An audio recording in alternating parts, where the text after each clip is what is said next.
আহলে হাদিসরা কেন রাজনীতি করে না? আহলে হাদিসরাই রাজনীতি করে। আপনারা যাকে রাজনীতি বলেন, এটা রাজনীতি না, এটা পেটনীতি, এটা দুর্নীতি। বাংলাদেশের মানুষ যাকে রাজনীতি বলে, এটা কি নীতি?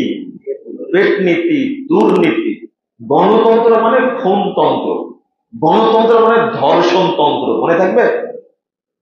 আহলে হাদিসরা আকীদা সংশোধনের দাওয়াত দেয়, আমূল সংশোধনের দাওয়াত দেয়। এই দাওয়াত একদিন রাষ্ট্রীয় পর্যায়েও যাবে ইনশাআল্লাহ। যিনি রাষ্ট্রপতি হবেন তিনি যদি সালাফি আকীদার হন, অবস্থা কি হবে বলেন তো দেখি। আল্লাহ যেদিন চাইবেন হবেন একজন। এই ইউনূস সাহেবকে আপনারা কি ভোট দিয়ে নিয়ে আসছেন? উত্তর দেন তো দেখি। ফখরুদ্দিনকে নিয়ে আসছেন কি ভোট দিয়ে? হাসিনাকে নিয়ে আসছেন কি ভোট দিয়ে? হাসিনা থাকলো কেন? কয়দিন থাকলো? 17.5 বছর থাকলো। ভোট দিয়ে রাখছেন না আপনারা?